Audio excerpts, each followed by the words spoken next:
사랑으로. 무슨 유행가 노래 제목 같습니다. 사랑으로.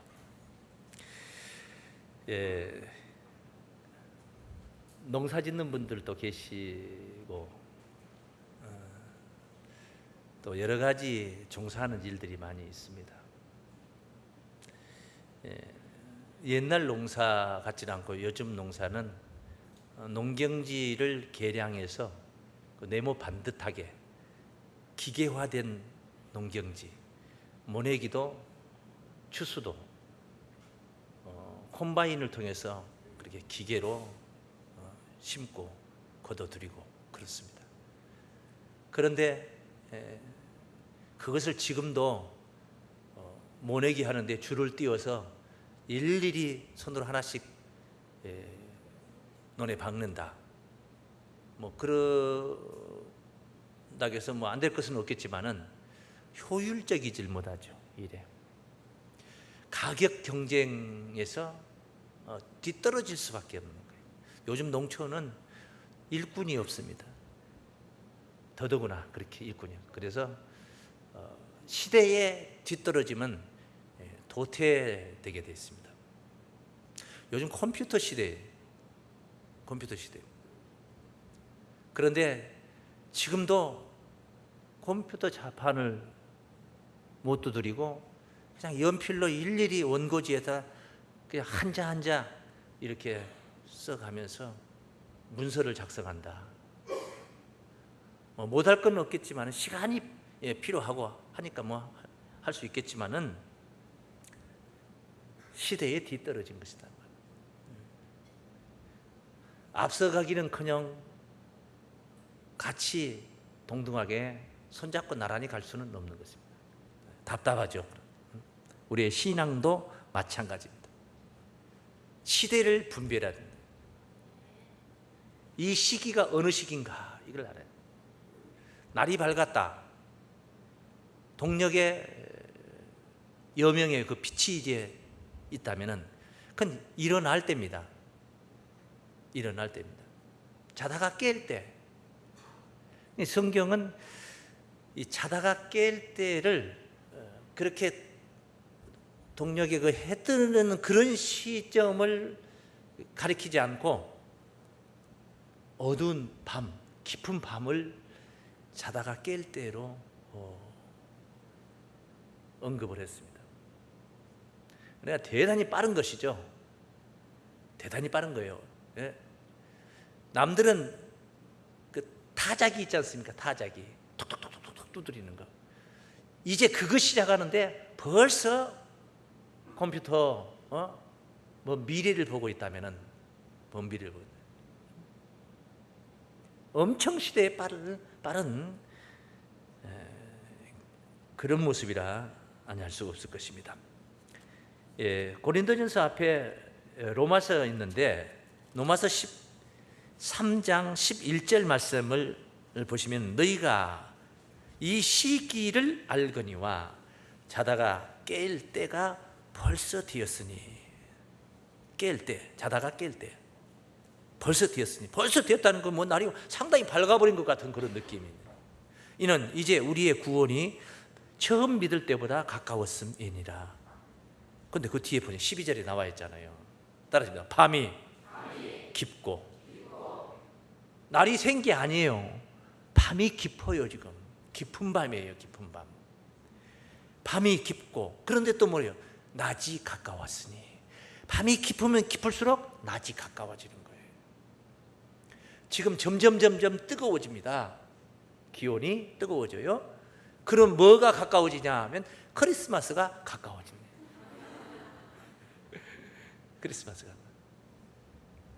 크리스마스가 가까워지는 것은 꼭 기온이 내려가면서 첫눈이 내리면은 이게 크리스마스가 가까워지나 보다 그렇게 느끼는 게 아니에요.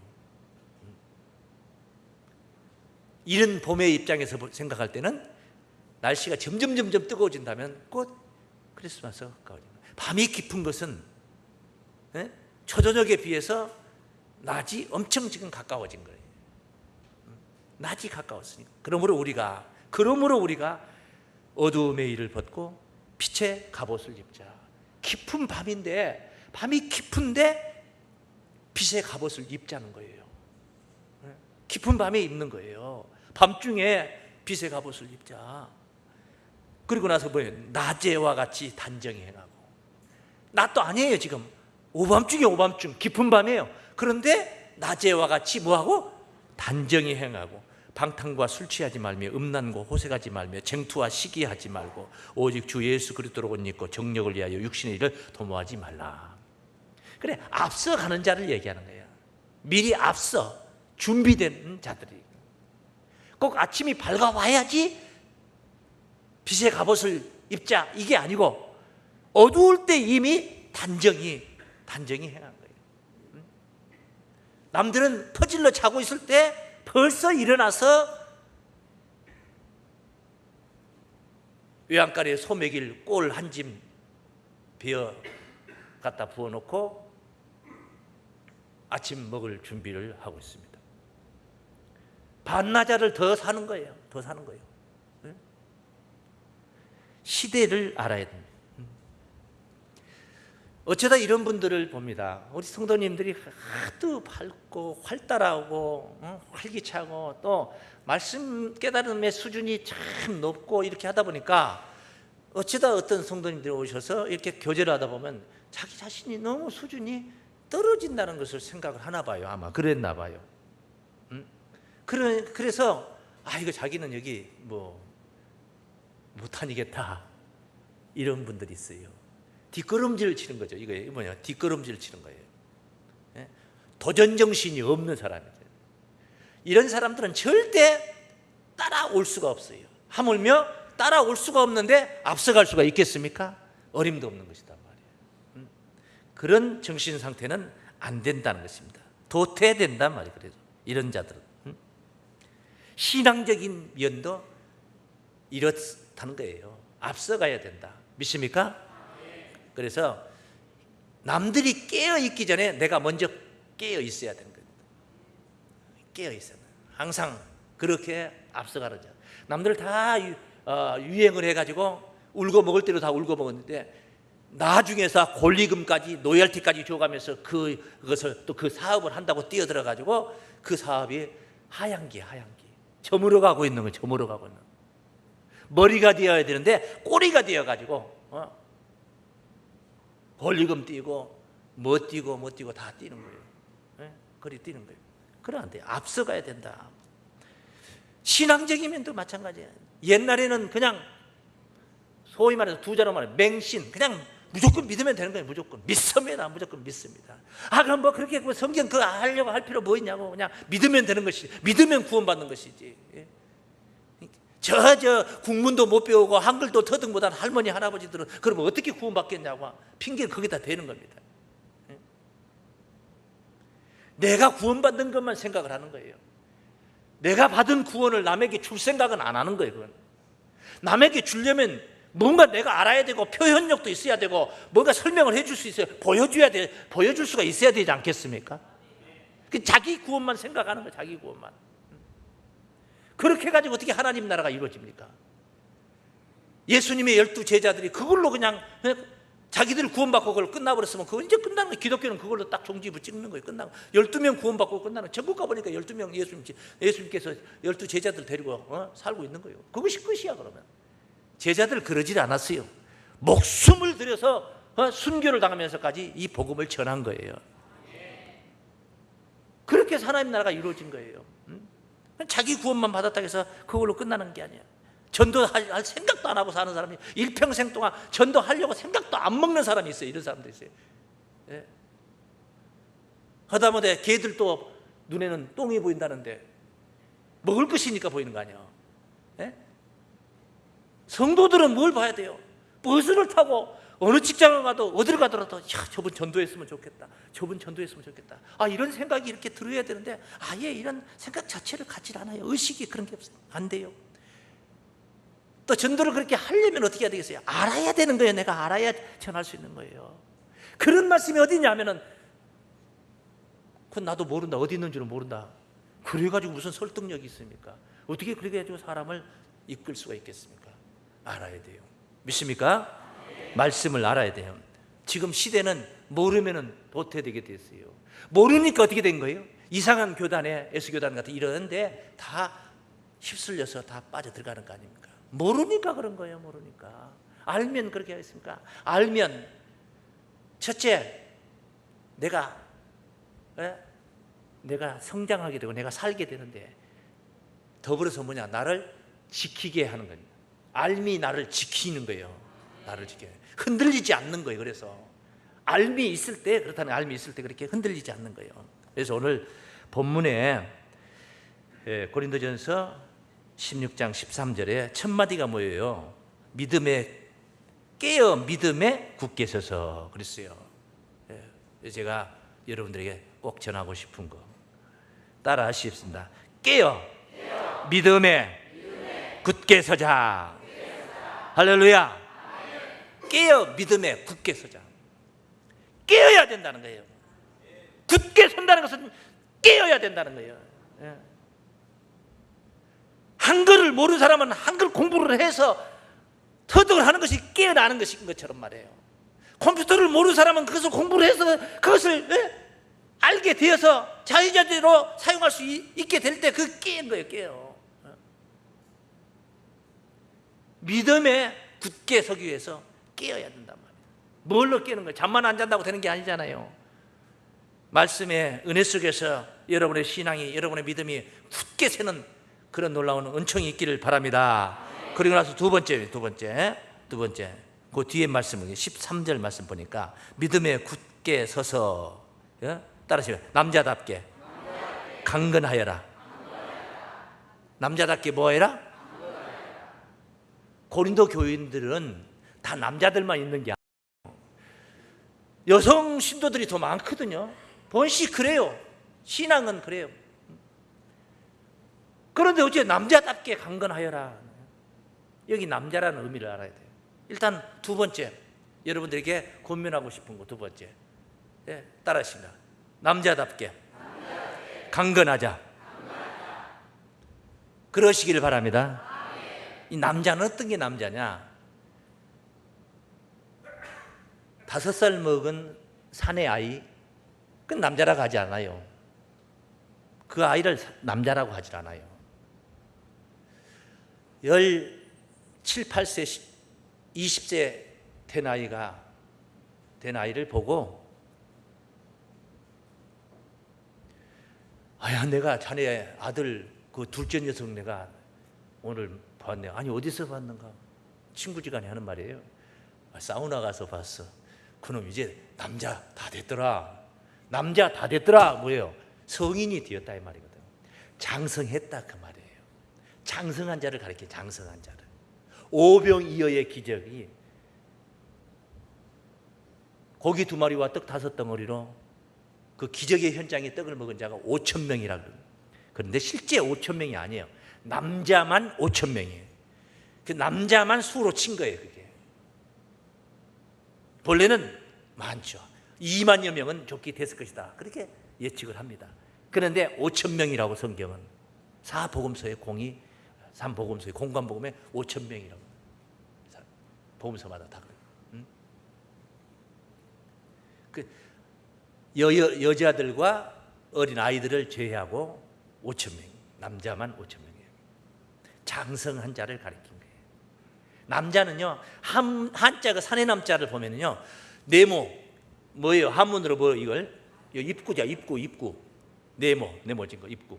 응? 구례에 가면요, 섬진강변으로 이렇게 하다 보면 구례 구역이라는 게 있어요. 옛날에 구례 구역이라고 한글로 이렇게 써져 있어요. 그래서 구례 구역이라는 거, 여긴 맞는데 왜 구례 구역이라고 할까? 난 그게 이해가 안 됐어요. 왜 구례 구역이라고 하나? 구례역이라고 하든지, 구례군이니까. 그런데 나중에 한문으로 교체를 해놨어요. 역전 간판을. 그 구자가 입구자예요. 입구자. 네모. 구례 구역. 구례 입구역이다 이 말이에요. 거기가 실제로 섬진강 다리 건너기 전에 구례 입구거든요. 거기가. 요 입구 네모 입이에요. 입. 그 속에 10십자가 들어있어요. 사내남자는 10십자. 그리고 밑에 16자로 받치고 있습니다. 남자는 10명을 먹여 살릴 수 있는 그런 에너지가 힘이 있어야 된다 이 말이에요. 그게 남자다 이 말이죠. 자기 아내 하나도 호강 못 시켜주면 그건 남자도 아니에요. 10명을 나놓고도 애기들 9명 나오고 내 아내까지 해서 그리고 나까지 11명 이거 책임질 수 있을 때 그게 남자예요. 남자예요. 이쪽 남자들 말이에요. 남자 구실을 잘해야 되는 남자 구실을.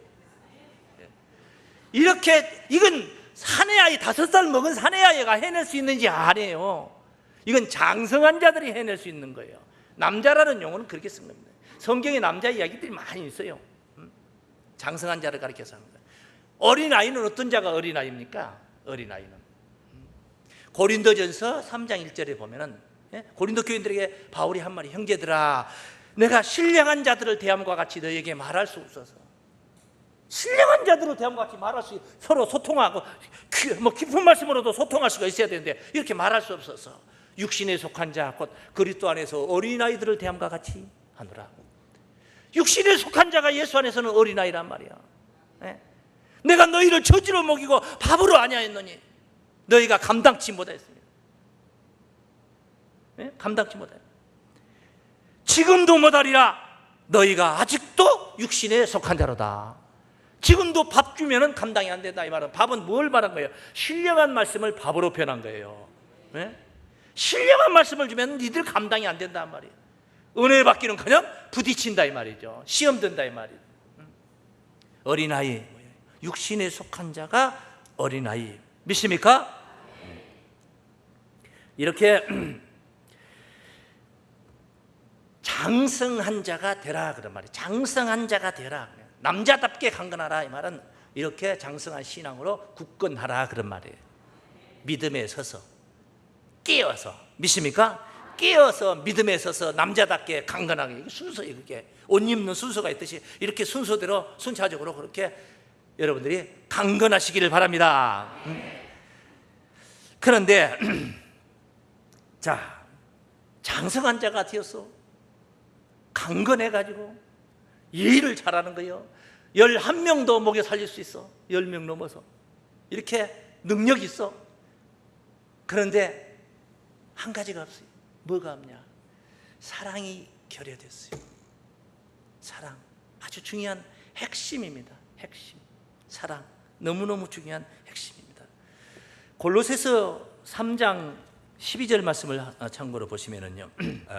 그러므로 너희는 하나님의 택하신 거룩하고 사랑하신 자처럼 긍휼과 자비와 겸손과 온유와 오래 참음을 옷 입고 대단히 좋은 거죠. 우리 신도들이 이래야 되는 것이죠. 누가 네게 혐의가 있거든 서로 용납하고 피차 용서하되 용납하고 용서해주고 주께서 너희를 용서하신 것 같이 너희도 그리하고 지는 용서를 받으면서 1만 달란트 탕감을 자기는 받아놓고 100데나리온 빚진 사람 하나를 탕감을 못 해주는 게 이놈의 소갈매기가 있는 거예요. 70번씩 7번이라도 용서해 주라 하는데 주께서 나를 용서해 준 것처럼 그렇게 용납하고 용서하고 누가 네게 혐의가 있더라도 말이에요. 너희도 그리하고 이 모든 것 위에 따라서 사랑을 더하라.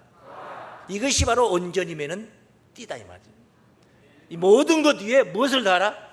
사랑이야 사랑. 음식은요 제 아무리 비싼 고기를 넣고 별걸 하고 해도 소금이 적절하게 안 떨어지면 맛이 안 나는 거예요. 그걸 무슨 맛이라 그러냐? 무슨 맛이라 그래요? 맹맛이라 그러는 거예요. 맹맛. 소금이 안 들어가면 맹맛이에요. 맹맛이에요. 음식은 사랑이에요. 사랑. 겸손해 온유해 사랑이 없어. 사랑이 있어야 됩니다. 이 모든 것 위에 뭘? 사랑. 믿습니까? 사랑이 중요하다. 본문 말씀에 지금 이거 권면하고 있는 겁니다. 본문 말씀 한번 보실까요? 깨어 믿음에 굳게 서서 남자답게 강건하여라. 너희 모든 일을 따르세요. 너희 모든 일을 사랑으로 행하라. 할렐루야. 사랑이 뭐예요? 사랑. 성적으로 이끌려서 대표적인 사랑은 그래요. 우리가 그런 사랑을 늘 생각하게 되는 거죠. 예? 좋아하는 마음 있잖아요. 예? 어떻게 좋아하냐? 막 열렬히 좋아하는 마음. 그걸 사랑이라고 합니다. 사랑. 그런데 부모가 자식을 또는 스승이 제자를, 신이 인간을 이렇게 배려하고 베풀면서 이끌어주는 그런 모습. 그러니까 상위 존재가 하위 존재를 소중히 여겨서 귀하게 여겨서 보듬는 마음. 여기 이제 사랑이죠. 그게 사랑입니다. 그런데 신학적인 면에서 우리가 이 사랑의 정의를 하자면은,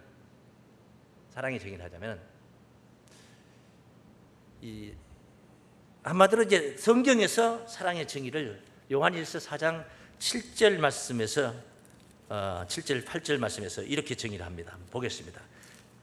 사랑하는 자들아, 우리가 서로 사랑하자. 우리가 서로 뭐하자?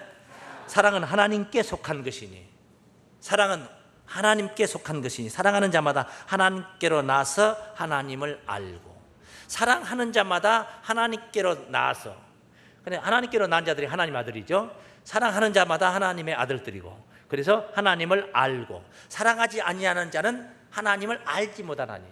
이는 하나님은 사랑이십니다. 하나님은 무엇이라? 사랑이라. 하나님 믿고로 사랑. 그래서 사랑은 구원입니다.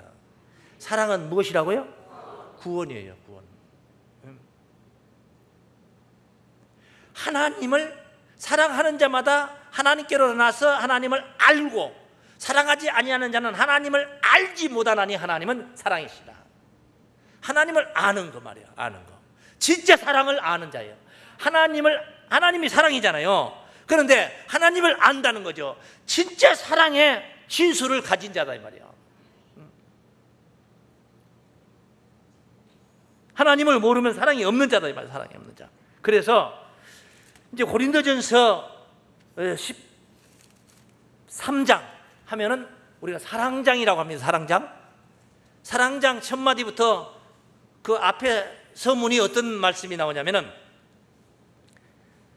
사람의 방언과 천사의 말을 할지라도 사랑이 없으면 문제는, 사랑이 없을 경우에 문제를 다루고 있어요. 소리나는 구리와 울리는 꽹과리가 되고, 세상에 사람의 방언과 천사의 말을 할지라도 이 꽹과리 소리에 불과하고, 애언하는 능이 있어 모든 비밀과 모든 지식을 알고 산을 옮길 만한 모든 믿음이 있을지라도, 믿음, 대단한 믿음, 산을 옮길 만한 그런 믿음이라는 거, 엄청난 믿음이죠. 그런 믿음이 있을지라도 사랑이 없으면, 그랬거든. 사랑이 없으면 내가 아무것도 아니요. 그건 아무것도 아니다. 그건 아무것도 아니다. 그게 뭐냐? 아무것도 아니다. 뭐예요? 아무것도 아니라니까요. 아무것도 아니에요. 3절 그대, 내가 내게 있는 모든 것으로 구제하고 전 재산을 다해서 내 몸을 불태워 내어 줄지라도, 내 몸까지 다 헌신해서 희생해서 다 죽어버렸어. 그냥 몸도 다 죽어버렸어. 그냥 죽음을 불사해버린 겁니다. 죽음으로 그냥 희생을 해버려요. 그럴지라도 사랑이 없으면, 그럴지라도 뭐가 없으면? 사랑이 없으면 내게 아무 유익이 없느니라. 내게 아무 유익이 없네. 내 몸을 불태워 내어 줬는데도 내게 아무것도 유익이 없어요. 전 재산을 팔아서 다 줬는데도 내게 아무 유익이 없는 거예요. 무엇이 없으면? 사랑이 없으면. 상대방에게 유익이 없는 게 아니라 내게 유익이 없는 이라 그러는 거예요. 그 왜 그런 줄 아세요? 상대방에게 유익이 없기 때문에 내게 유익이 없는 거예요. 내게 있는 모든 것을 준 것은 무엇 때문에 준 거예요? 나 과시하려고 한 거예요? 아니면 상대방을 구하기 위해서요? 상대방을 구제하기 위해서 준 거죠. 내게 있는 모든 것을 주었어요. 그 뭐요? 그것을 필요로 하는 자를 구하기 위해서 내가 내게 있는 주머니를 다 털어서 거들러 주었다 이 말이에요. 상대방을 구제했단 말이에요. 그런데 그 사람이 아무런 효험이 없어요. 억만금을 받았는데, 생각을 해봐. 이렇게 생각해요. 1천억을 내가 가져다 다 주었더니 그 사람이 1천억을 온팍 받은 거예요. 받았는데 딱 받아가지고 놀래가지고 죽어버렸어요. 보니까 1천억이거든. 미쳤지, 정말 미쳤어. 그러니까 죽어버렸어요. 그 1천억이 그 사람에게 무슨 필요가 있어요, 없어요? 아무 필요가 없죠. 그건 육신의 죽음을 생각한 거예요. 그런데 영적인 죽음을 생각해 보는 거예요. 이제 거기에다가 맞춰서 내게 있는 모든 것으로 그저 내 몸을 내어줬는데도 사랑은 뭐예요? 하나님이에요. 하나님을 주질 않았어요. 하나님을 전하지를 못했어요. 하나님을 가르쳐주지를 못했어요. 예수를 전하지를 못했다 이 말이에요. 내게 있는 모든 것을 받았지만 그 사람 구원 받아요, 못 받아요? 구원은 없는 거예요. 그래서 내가 줬던 효험이 뭐가 있냐고, 내게 무슨 유익이 있냐고. 그러면요, 그냥 돈만 날아간 것이지, 내 몸만 죽어버린 것이지. 사랑이 없으면, 그렇게 사랑은 귀한 거예요. 신학적인 면에서 생각할 때 우리가 사랑이라는 것은 그렇게 중요한 거예요. 하나님을 전해야 됩니다. 믿습니까? 달변은요, 목사님들이 달변이 아니에요. 더 말 잘하는 사람들 얼마든지 있고, 개그맨들이나 이런 사람들이 재치까지 곁들여 가지고 아주 그냥 청산유수 대단해요, 이 사람들. 그럴지라도 그게 왜 꽹가리 소리입니까? 거기에 하나님이 없기 때문에. 하나님이 전해져야 됩니다. 그래야지 그게 바로 생명인 줄을 믿습니다. 그래서 전하려면 뭐예요? 알아야 전하는 거죠. 모르는데 내가 어떻게 전해요? 아는 게, 1차적으로 아는 거 중요한 거예요. 그래서 하나님을 알아야 되는 거예요. 오죽했으면 요한복음 17장 3절에서 영생은, 우리가 소망하는 그 영생 있잖아요. 영생은 곧 유일하신 참 하나님과 그의 보내신 자 예수 그리스도를 아는 것이니이다. 아는 게 영생이에요. 아는 게 영생으로 발전하는 거예요. 할렐루야. 네? 알아야 됩니다. 알아야 돼요. 고린도전서 12장 28절 말씀 보면요, 하나님이 교회 중에 몇을 세우셨으니 첫째는 사도, 둘째는 선지자, 셋째는 교사, 다음은 능력이요, 다음 병 고치는 은사와 서로 돕는 것과 다스리는 것과 각종 방언하는 것이라니만 5만 가지 이렇게 직책과 은사를 줬어요. 다 사도겠느냐, 선지자겠느냐, 교사겠느냐, 다 능력을 행하는 자겠느냐, 다 병 고치는 은사를 가진 자겠느냐, 다 방언을 말하는 자겠느냐, 통역하는 자겠느냐. 너희는 더 큰 은사를 사모하라. 더 큰 은사를, 이런 거 지금 쭉 나열했던 이거 말고 이거보다도 더 큰 은사를 사모하라. 내가 또한 제일 좋은 길을 너희에게 보이리라. 더 큰 은사를 삼아라. 제일 좋은 길을 내가 너에게 보이리라 하고 나서 뭘 보여줘요? 13장으로 넘어가잖아요. 이거 12장 마지막 절에서 이렇게 말하고 13장으로 넘어가는 거. 뭐예요? 그게 사랑이에요. 그걸 사랑장이라는 거예요. 사랑 최고라는 거예요. 사랑장. 그리고 나서 14장 1절에 가보면 이런 말씀이에요. 14장 1절에 와, 사랑을 따라거나 13장 내내 사랑은 교만하지 않으면 사랑은 쭉 하다가 그 중에 제일은 사랑이라. 13장 13절에 그 중에 제일은 무엇이라? 믿음, 소망, 사랑이 있는 항상 있을 것인데 그 중에 제일은 사랑이에요 하고 나서 14장으로 넘어온 거예요. 넘어와서 뭐라고 말합니까? 사랑을 따라 구하라. 믿습니까? 사랑을 따라 구하라. 신령한 것을 사모하라. 장성한 자가 되라 이 말이에요. 어린애기들이 무슨 신령한 것을 사모합니까? 아이스크림 하나만 사주면 그냥 만족이지. 특별히 예언을 하려고 하라. 이건 뭐냐면 예언과 방언을 이렇게 대비하면서 이렇게 비교를 시키는 이야기예요. 방언도 좋아요. 그런데 특별히 예언하기를 하라. 왜 이걸 두 개를 했냐? 방언은 자기 자신을 이익을 위한 것이고 예언은 교회의 덕을 세우기 위함이다. 그러니까 이기적인 것과 이타적인 것을 이렇게 대비해서 보여주고 있는 이야기들이다. 그런 것을 알 수가 있습니다. 사랑, 참으로 우리가 정말 가져야 할 신앙의 덕목, 최고의 덕목. 예수님이 바로 그 사랑의 진수를 가지고 우리에게 주시고 가시는 것이에요. 그래서 십자가로 자기 몸을, 마지막 가시는 길에도, 마지막 가시면서도, 그 험한 길을 가시면서도 요한복음 13장 1절에 보면 그 자기 그 제자들을 끝까지 사랑하셨다는 말씀이 있어요. 자, 자기가 세상을 떠나 아버지께로 돌아가실 때가 이른 줄 아시고 세상에 있는 자기 사람들을 사랑하시되 따라서 끝까지 사랑하시니라. 끝까지 사랑하신 거예요. 응? 베드로가 3번이나 부인했잖아요. 예수님이 3번씩 부인했죠. 응? 그때 부활 주님이 나타나셔서 네가 나를 사랑하느냐? 베드로 3번이나 부인은 3번씩 물어봤어요. 네가 나를 사랑하느냐를 3번, 연거푸 3번 물어봤어요. 응? 주님 알지 않습니까? 내가 주님 사랑한 줄을 다 알지 않습니까? 알지. 됐다. 그럼 됐어. 용서하마. 뭐 그런 말은 써지지 않았어요. 그러나 그런 의미가 다 들어있는, 마음이 다 들어있는. 왜? 내 양을 치라. 내 양을 먹이라. 어린 양을 먹이라. 당신의 목장을 주신 거예요. 다스리라고 주신 거예요. 그 다 용서가 된 거예요. 그 용서받은 사람은 그 큰 사랑도요, 고기도 먹어본 사람이 잘 먹는다고. 사랑도 받아본 사람이 잘해요. 사랑을 받아본 사람이 잘해요. 그래서 베드로가 용서받고 거리낌이 없이 얼마나 가뿐하게 주님의 양을 정말 인도를 했겠습니까? 우리 정말 모든 일 위에 사랑을 곁들여서, 그러면 다 은혜롭게 보입니다. 믿습니까? 누가 무슨 일을 하더라도 사랑하는 마음으로 보면은 다 은혜롭게 보여요. 미워하는 마음으로 보면 오늘따라 또 뭐 넥타이까지 매고 아이고 이렇게 생각하는데, 그 사랑하는 마음으로 오늘 넥타이도 매셨다 이렇게 생각을 합니다. 할렐루야. 네, 사랑으로 모든 일을 사랑으로 영육간에 승리하시기를 주의 이름으로 축원합니다.